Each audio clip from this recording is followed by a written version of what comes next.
Voltamos com o Tribuna Independente de hoje, ao vivo, de Porto Alegre para todo o Brasil. Nosso entrevistado é o Dr. José Irineu Golbspan.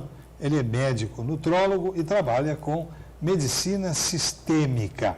O tema do programa é a saúde pela visão sistêmica da medicina. Eu esqueci de dar no primeiro segmento o CRM do Dr. José Irineu, que agora é uma decisão da Confederação, Conselho Federal de Medicina. E sempre que se entrevista um médico na televisão, tem que identificar o CRM. Aqui vai o CRM do Dr. José Irineu.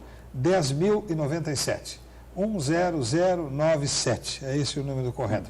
As perguntas os telespectadores podem fazer através do telefone 51 3391 8432 ou pelo e-mail estudiors@redevida.com.br.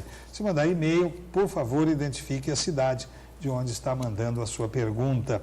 Vamos começar a atender alguns telespectadores, doutor José Irineu. Vamos. Adalberto Silveira, de Belo Horizonte, nas Minas Gerais. Parabéns pelo programa, muito interessante. Ele quer saber se é verdade que as combinações de plantas medicinais e produtos completamente naturais, fundamentados na medicina sistêmica, não produzem os terríveis efeitos secundários dos medicamentos convencionais e podem ser utilizados por período de tempo prolongado.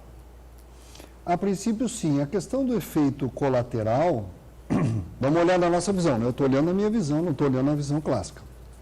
Nessa visão sistêmica, se o sistema está desajustado e está causando um mau funcionamento no órgão, na visão clássica, você tem que bloquear aquilo que está acontecendo naquele órgão, tá certo?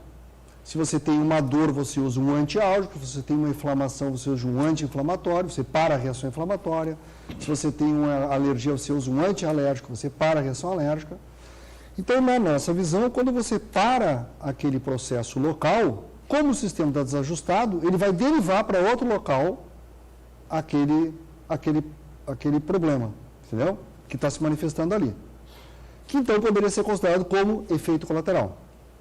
Isso somado à presença de um produto químico, que, como falamos, também é uma informação que entrou no sistema, que força o sistema a integrá-lo no sistema, tá certo? Porque o sistema tem que trabalhar livre para eliminar o que ele quiser. Ele até tenta. Quem faz isso é o fígado. O fígado vai fazendo, tudo que entra é cortado e quebrado pelo fígado, né? Se você olhar em todas as bulas, está lá, metabolização hepática, a maior parte deles. Certo? Alguns saem direto do rim, mas a maior parte vai saindo. O fígado e o rim que fazem o serviço de eliminar. Então, o produto natural, se você está usando numa visão sistêmica de querer regular o sistema, então você não vai ter um efeito colateral, né? Que é uma derivação que nós consideramos na verdade. Tá certo? E pode ser usado por tempo prolongado, se necessário, sim, né? O nosso ideal é que a gente consiga regular o sistema e que ele entre no normal seu de autorregulação. Porque, na verdade, a doença é quando o organismo perde a sua capacidade de autorregulação. Porque, como eu falei no começo, ele é complexo, dinâmico e autorregulável. Quando ele perde, o que em medicina chama-se homeostase. Quando ele perde a capacidade de autorregulação, aí é que você vai ter, vai estourar no elo mais fraco da corrente. Então, o ideal é que você trabalhe para, daqui a pouco, de um tempo, não precisar mais. A Manuela Fernandes, de Fortaleza, no Ceará. Ela pergunta se tomar café demais faz mal. Todos os excessos são prejudiciais, Manuela, mas vamos lá. O que é o demais? E qual seria a quantidade ideal por dia? A quantidade ideal para uma pessoa sem problemas, 2 xícaras de café, né, não grandes, né, menores, não tem problema. Porque a cafeína é um estimulante, irritante neurológico, tá? Então, eu digo sempre ao meu paciente, olha, o importante não é a exceção, é a regra. Então, a regra é alimentação saudável, vida saudável. Exceção não tem problema. Né? Já me aconteceu o teu paciente de eu dizer, olha, você não pode isso, não pode isso, não pode isso, não pode isso, não pode isso. Aí ele fazia exceção de um na segunda, exceção do outro na terça, exceção do outro na quarta, era aqui, eu falei assim, não, isso é tudo junto. Não, exceção fora. Né? Rosângela Santos, de São Paulo. E aqui me ocorreu, dentro da pergunta dela, me ocorreu uma outra pergunta. Vamos lá. Gostaria de saber se ela está na fase da menopausa e parece que, decorrente disso, ela sente muita insônia. Se a medicina ortomolecular poderia ajudar nesse caso. E eu acrescento uma pergunta aqui. Como funciona o processo da ortomolecular? Não exatamente. O processo da medicina sistêmica em casos como esse de menopausa, em que há um novo arranjo, não há um desarranjo do sistema, não é uma disfunção a menopausa. A menopausa faz parte do envelhecimento, é isso? Então há um novo arranjo de sistema. Como é que a medicina sistêmica funciona nisso? Como é que ela vê isso? E responder, claro, a pergunta da Rosângela aqui, se a insônia, se a menopausa causa insônia. A menopausa pode causar insônia. O que acontece na menopausa é que você tem vários fatores de interferência, né? O ciclo menstrual feminino, né? Certo? Na natureza, por exemplo, nós somos ciclados dentro da natureza. Esse nosso ciclo é a natureza. Por exemplo, o sistema neurológico, ele é comandado pelo Sol, é circadiano. Você acorda de dia e dorme de noite.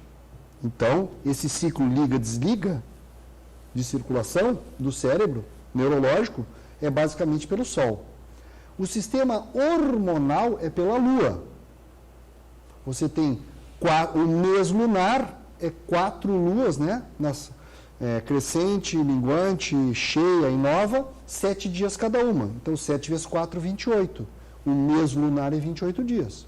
Por isso que uma mulher regulada menstrualmente ou ginecologicamente menstrua de 28 em 28 dias e uma gravidez é 10 meses lunares, 280 dias ou 40 semanas. Então você vê que a parte hormonal é toda...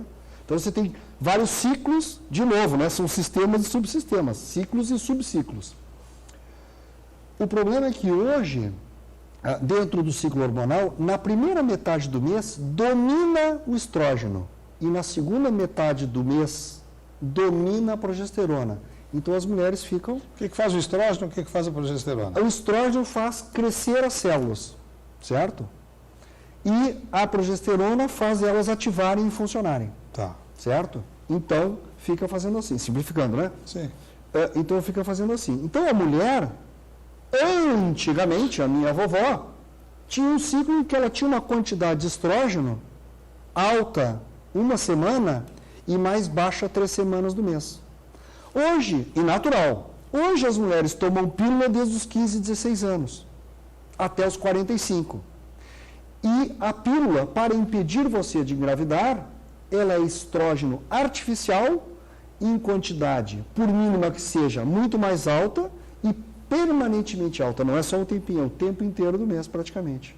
Então as mulheres estão viciadas em estrógeno. E aí quando chega na menopausa, por que a minha avó não tinha altos sintomas de menopausa? Porque ela estava acostumada com poucos hormônios. E as mulheres fazem síndrome de abstinência.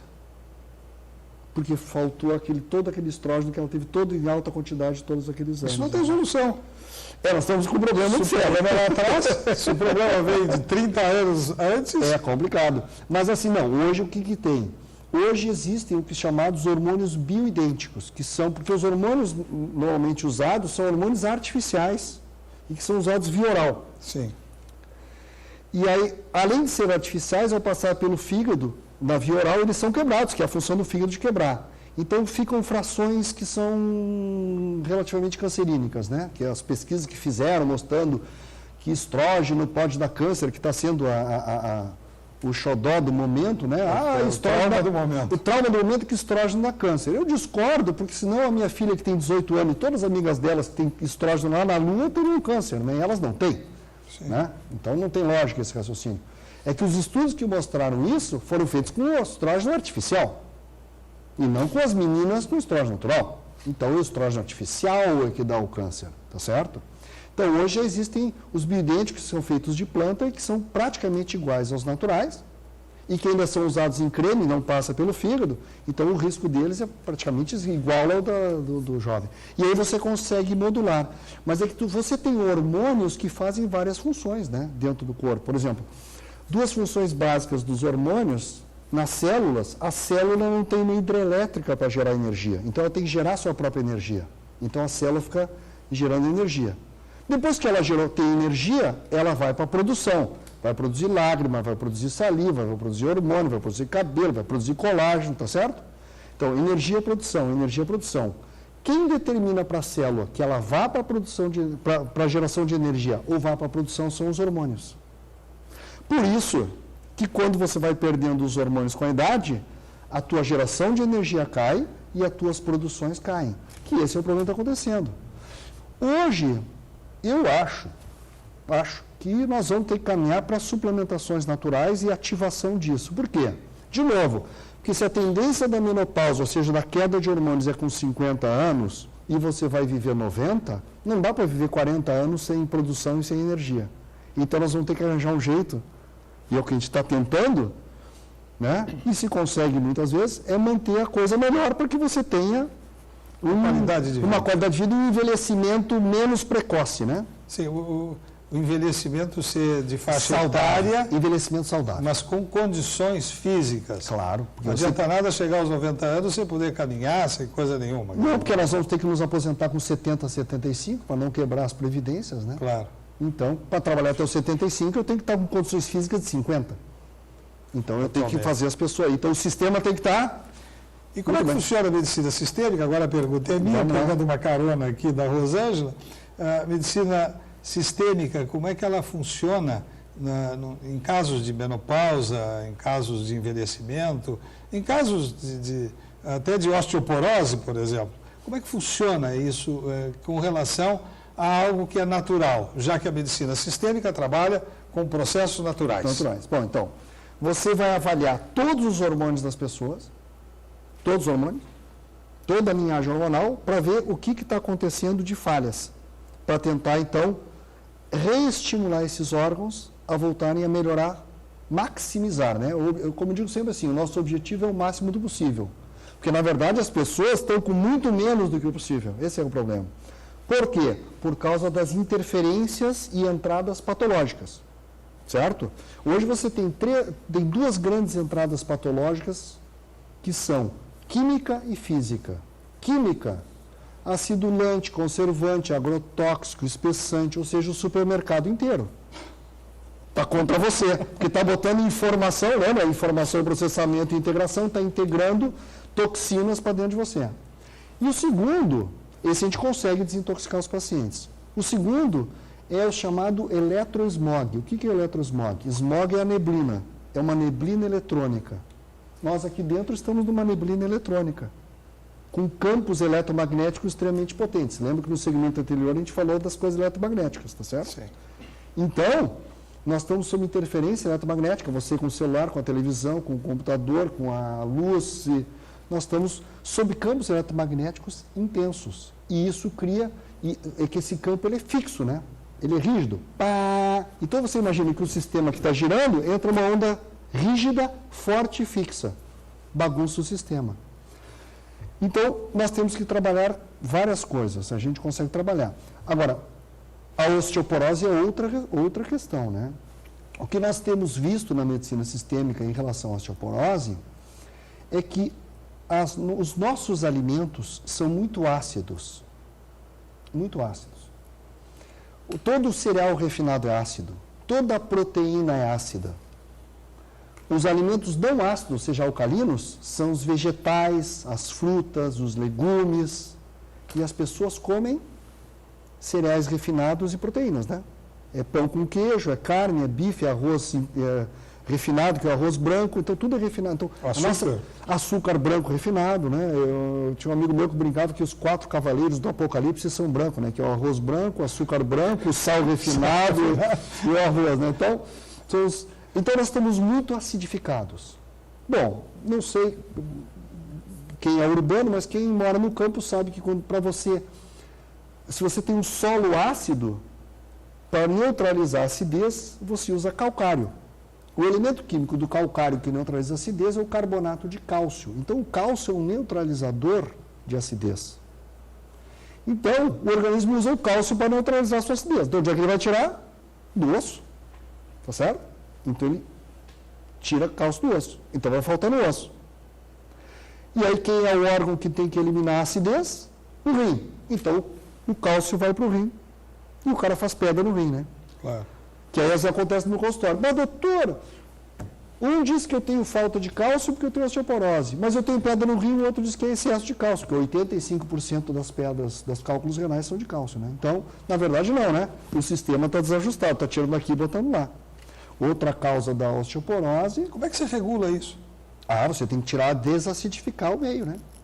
Você tem que acertar o paciente para desacidificar. O sistema... O que você dá para ele? Bicarbonato? O que você faz? Não, mas essa é uma opção emergencial. Você tem que reorganizar o sistema. Não tem mágica, né? Não tem... Qual é a piluzinha que eu tomo? Quanto tempo demora um tratamento? Como é que você... Média, claro. Média. Você não pode me dizer 10 dias, 15 dias. Não. Mas 4 meses no mínimo. Por quê? Mínimo? 4 meses. Por que 4 meses no mínimo? Porque o sistema de sustentação, que é a chamada matriz extracelular, ela leva 120 dias para trocar. Então, você tem que trocar o sistema de sustentação, tá certo? Pelo menos uma trocada. Então, se ela leva 120 dias para trocar, porque ela está fora da torta, ela fora do eixo. Ela está com a informação errada. E eu começo a tratar dando a informação certa, e ela vai acertando. Ou se ela leva 120, teoricamente, em 120 dias ela trocou tudo e está organizada. Agora, depois de acertado, está acertado, não mexe mais, o que acontece? Que controle existe que se não vai entortar de novo? Controle é você fazer avaliações semestrais ou anuais. Como qualquer check-up. Como qualquer check-up. Manutenção é estilo de vida, né? Eu sempre digo para o paciente, olha, manutenção quem faz não sou eu, né? Quem faz a manutenção é a nutricionista e o personal trainer, né? Porque eles é que vão fazer essa manutenção, né? Porque é a tua qualidade de vida alimentar e o estresse, né? Então, são esses 3 fatores. Você tem 4 fatores, né? Que é a genética, o estresse emocional, a alimentação e a atividade física. Esse quarteto é que vai te manter ou não.